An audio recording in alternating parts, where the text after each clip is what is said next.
ഒരു ശുഭകരമായ ഭാവി പ്രതീക്ഷിച്ച് പ്രാർത്ഥിക്കുന്ന ധാരാളം പേരെ ഞാൻ കണ്ടിട്ടുണ്ട്. ജീവിതം പരാജയമെന്ന പടുകുഴിയിൽ വീണിട്ട് കരകയറ്റമില്ലാതെ, ആരുടെയും സഹായമില്ലാതെ പരാജയപ്പെട്ടിരിക്കുന്ന ചിലരോട് ഉള്ള ഒരു ആത്മീക സന്ദേശമാണ് ഇന്ന് യിരെമ്യാ പ്രവാചകന്റെ പുസ്തകം 29-ാം അധ്യായത്തിന്റെ 11-ാമത്തെ വാക്യത്തിൽ നിന്ന് ദൈവം സംസാരിക്കുന്നത്. ഞാൻ ആ വാക്യം വായിച്ചു കേൾപ്പിക്കാം. നിങ്ങൾ പ്രത്യാശിക്കുന്ന ശുഭഭാവി വരുവാൻ തക്കവണ്ണം ഞാൻ നിങ്ങളെക്കുറിച്ച് നിരൂപിക്കുന്ന നിരൂപണങ്ങൾ ഇന്നവയെന്ന് ഞാൻ അറിയുന്നു. അവ തിന്മയ്ക്കല്ല നന്മയ്ക്കത്രയുള്ള നിരൂപണങ്ങളെന്ന് യഹോവയുടെ അരുളപ്പാട്. നിങ്ങൾ പ്രത്യാശിക്കുന്ന ശുഭഭാവി, ഭാവി ബ്ലോക്കായി പോയവർ, ഭാവി അടഞ്ഞു പോയവർ, ഭാവി ബന്ധിക്കപ്പെട്ടു പോയവരോടൊക്കെ ദൈവം സംസാരിക്കുക. നിങ്ങൾക്കൊരു ശുഭഭാവി. എല്ലാവരും കൂടെ പറഞ്ഞേ, എനിക്ക് ഒരു ശുഭഭാവി. എല്ലാം അവസാനിച്ചു എന്ന് നിങ്ങളുടെ മനസ്സിൽ ആരോ ഇരുന്ന് മന്ത്രിക്കുന്നു. ഇന്ന് ആ വാക്ക് ക്യാൻസൽ ചെയ്യണം.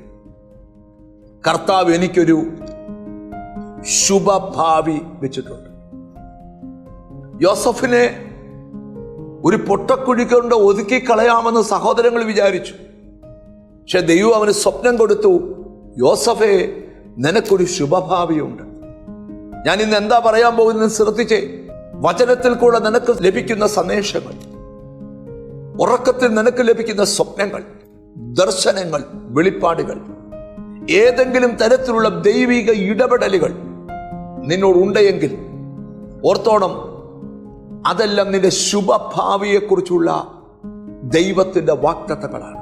എന്നാൽ നിന്റെ ഭാവിയെ തകർക്കുന്ന ദുഷ്ടന്റെ നിഗൂഢ പദ്ധതികൾ, സ്തോത്രം, നിന്റെ ലൈഫിൽ നിന്നെ വേട്ടയാടിക്കൊണ്ടിരിക്കുമ്പോൾ ഒട്ടും കുലുങ്ങരുത്. ഇപ്പോൾ നീ പോകുന്നതല്ല നിന്റെ ഭാവി. ഉടനെ നിന്റെ ഭാവിയുടെ ഡോറ് പരിശുദ്ധാത്മാവ് ഓപ്പൺ ചെയ്തു തരും. നമുക്ക് വിശ്വസിക്കാം, എനിക്കൊരു ശുഭഭാവി ദൈവം വെച്ചിട്ടുണ്ട്. അവയെക്കുറിച്ച് ദൈവം നിരൂപിക്കുന്ന നിരൂപണങ്ങൾ തിന്മയ്ക്കല്ല, അത് നിനക്ക് നന്മയ്ക്കാ. മനസ്സുകൊണ്ട് പറഞ്ഞ, എനിക്ക് ഒരു ശുഭഭാവി ഉണ്ട്, അതുടനെ വെളിപ്പെട്ടു വരും. അങ്ങനെ നമുക്കൊന്ന് പ്രാർത്ഥിക്കാം. കാരുണ്യവാനായ ദൈവമേ, സ്വർഗസ്ഥ പിതാവേ, ഭാവി അടയപ്പെട്ടവർ, ഭാവി ബ്ലോക്കായി പോയവർ, അവരുടെ ഒരു ശുഭഭാവിക്ക് വേണ്ടി പ്രാർത്ഥിക്കുന്നു. എന്നോട് ചേർന്ന് പ്രാർത്ഥിക്കുന്ന മക്കളെ നിന്റെ നാമം ചൊല്ലി പിതാവിൻ്റെയും പുത്രന്റെയും പരിശുദ്ധാത്മാവിന്റെ നാമത്തിൽ അനുഗ്രഹിച്ച് പ്രാർത്ഥിക്കുന്നു. അവർക്കൊരു ശുഭഭാവി ദൈവം കൽപ്പിക്കണമേ കർത്താവേ. പരിശുദ്ധാത്മാവ് കൊണ്ട് അവരെ നിറയ്ക്കണേ കർത്താവേ.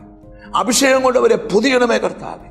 നിന്റെ നാമം ചൊല്ലി പിതാവിൻ്റെയും പുത്രന്റെയും പരിശുദ്ധാത്മാവിന്റെ നാമത്തിൽ അവരെ അനുഗ്രഹിച്ച് പ്രാർത്ഥിക്കുന്നു.